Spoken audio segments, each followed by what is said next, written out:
And welcome back to the show. Well, as you know, we have been playing some new music from Kaosphere just recently, the guys from the Gold Coast, and they are about to drop their brand new album as well. Actually, it's out now, so for a lot of people out there, you've probably already given it a little bit of a listen, but we thought we would actually get a couple of members of the band on the phone tonight to chat a little bit about this brand new album called In Scars We Trust. So welcome to the program, guys.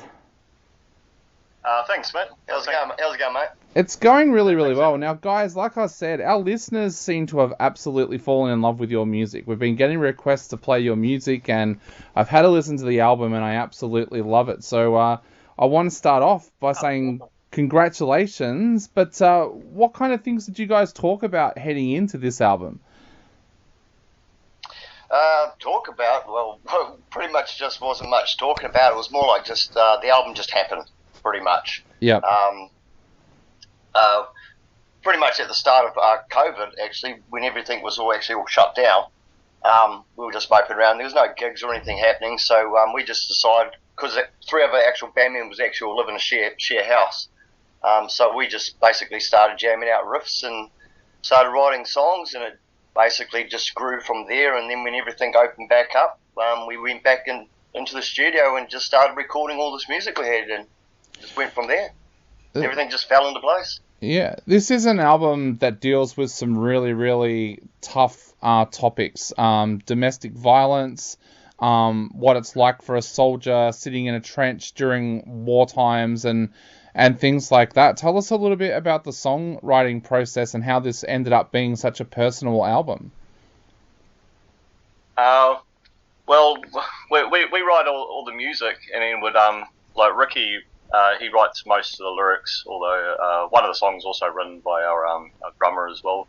But say for Chainbreaker, he wrote the lyrics, and it's actually based on what happened when he was a young fella, you know. So it's pretty much what he went through when he was young. So a lot of the actual songs on their album are actually based around Ricky's own personal stories. Yeah. And things that he's actually experienced through life. For example, was War Cry itself, that was written in honour of his cousin who was killed in Afghanistan. Okay. He was a New Zealand soldier. And also my grandparents as well. And grandparents. Who were in World War II. And everybody that was involved in wars. So he basically wrote the lyrics around that as an honour to his cousin and everybody or anybody who's ever lost a family member or friend in any wars that have ever happened. That's what the song's based on. What does that mean for you guys when Ricky brings lyrics like that to the table and you realise that it's something that he's been through personally? What does that mean for you guys then? Well, we've actually known, us guys have actually known each other for a very, very long time. We've all been friends for over 20 years.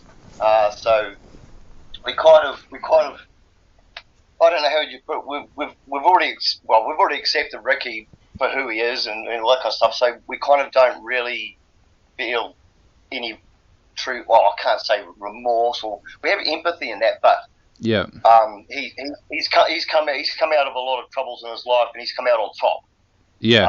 He's one of those living proof that he can survive. And we give him respect for that. And personally for ourselves, it also touches on our own personal stories as well. He has a lot of similarities to a few of us guys with our own actual personal tragedies and things like that as well. So we can relate.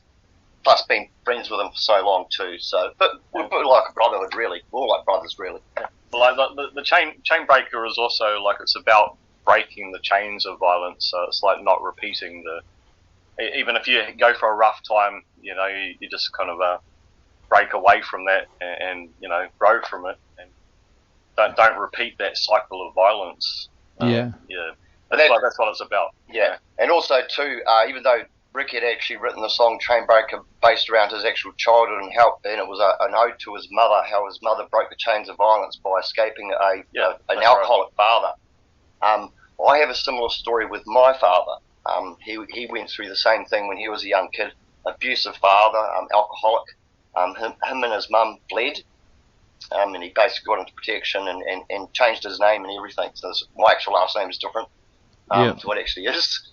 And so my father's story is very similar. So I could relate on that level. And my father broke the chains, and Val never ever hit his kids, which he never hit us, me and my sister, in our lives. Yeah. He was stern, but he was never abusive. And of course, I've never abused. I don't abuse women. I abuse people. I'm a very relaxed, peaceful side of person. And those chains were broken. So that's what that song's about, breaking those chains. Yeah. Even a track like Bring Out the Dead, it has such a powerful message behind it and gives you something to think about. Do you guys think that with the album getting out there and reaching a wider audience, you will have a lot of people reach out to you and say, hey, that song really talks to me, or that song is going to help me through a situation? Are you guys kind of ready for that? Yeah, well, we've actually already had that a few times with our previous EP that we did. We put an EP out about 5 years ago, I think it was, put an EP out. And there was a couple of songs in there that a lot of people fell in love with and got very attached to. And it makes us feel very humble, and proud that we could actually help.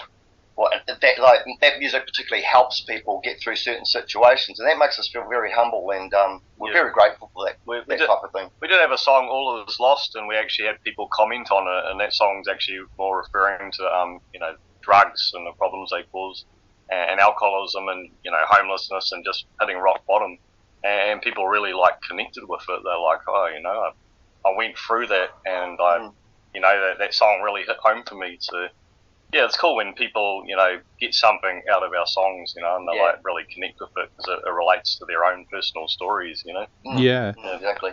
You mentioned your EPs, and they did so well, but this is the debut feature-length album. Did you guys feel excited, or were you nervous about putting this album out there for people to hear?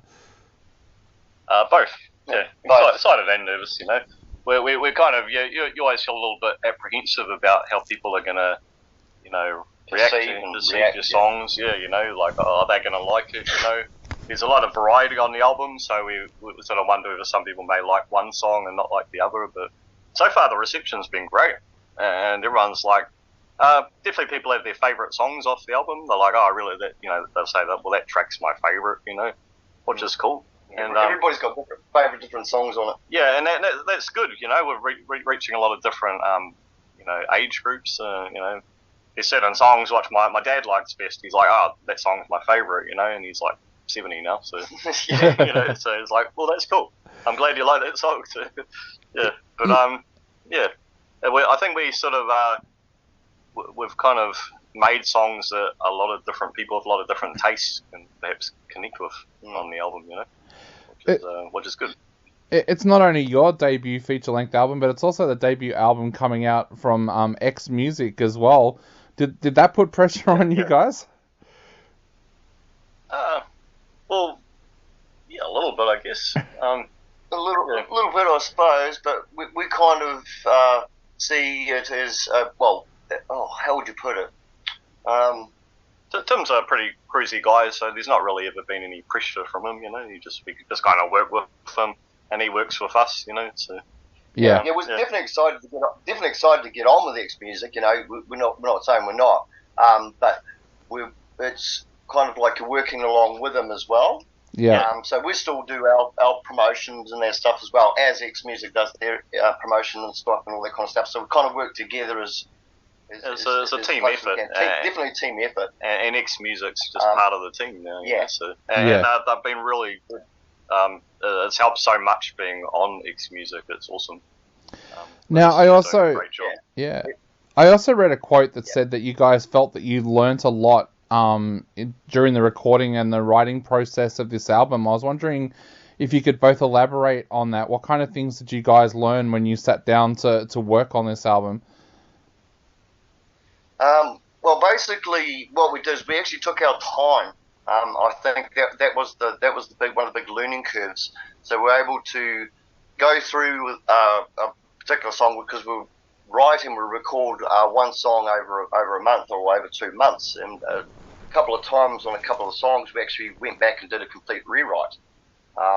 So I think the thing we learned is to actually take the time and make sure that you're happy with your overall finished product of the actual song. So, and we had that opportunity to do that. That allowed us to actually improve certain sections and go, hey, this actually would sound better if we did this. And then we'll go back into the studio and we'll re-record those sections and change the songs up to a point where we were really happy. And I think that was one of the big lessons, was to actually take the time and really make sure you're happy with it.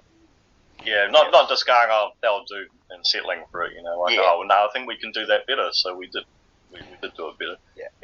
So we'd write the bare bones of the songs, which were just the basic general riffs, and we'd just slam it all together in this quick little song, then we'll record the actual song, and then we'll just go back over that month, and we'll just add bits in, change bits here and there, and basically build the song in the actual studio from there, but still have the root song, but build the rest of it in the studio, and I think that was a better learning curve for us to do, because we were able to actually improve ourselves, improve the sound and the writing styles as well. Yeah, definitely. Now, it's just about go ahead. Just taking time and perfecting it more, Yeah. So, talking of time, what have you guys now got planned for the rest of this year? The album is out. What are you looking to do? Are you looking to get out there and play some shows? Are you looking to start work on new music? What are the plans for the rest of 2024? Both. Yeah, we are looking at starting some writing again, like writing some more new tracks. Yeah, of course, all three of us, the two guitarists, Tane, and myself, we actually all live in a share house. So when we're actually all home, we just sit down, we just jam, and we're already starting to come up with new riffs and all sorts of stuff like that already. So we were thinking, oh, here we go, here's all the next batch of songs already coming. Yeah. But for this rest of the year, it's gigs, more gigs, and gigs as we can, and also promoting the album. We want to get this album out everywhere we can, so including overseas as well. Yeah, we're doing a lot of promotion overseas as well at the moment. Global promotion. So that's a bit of work we have to do right now. So, yeah. So that was actually my follow-up question to that. With the gigs, are you guys hoping to just play more shows in Queensland? Are you hoping to go Australia-wide, or are you hoping to even go international? Oh, well, we are going to be doing actual nationwide this year. Yep.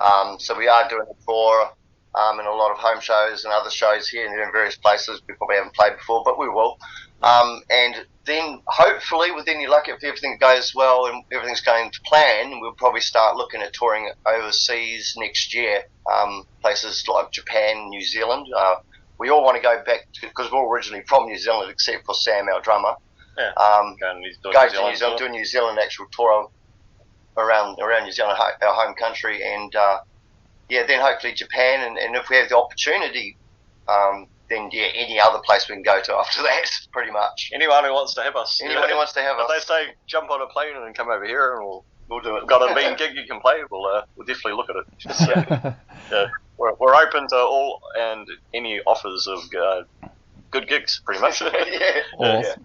Well, guys, we are going to play a track off the album right now on our show. So to finish off, what would you like to say to all of our listeners out there before they sit down and take a listen to In Scars We Trust? Because this is an amazing album. So what would you like to say to them? Thank you so much.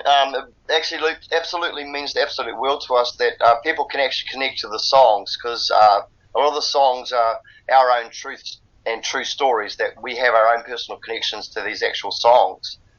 So if people feel a connection to them, they know we know how you feel. Yeah. Is basically, and we do really appreciate all our listeners, all the fans, everybody who's backing and helping us.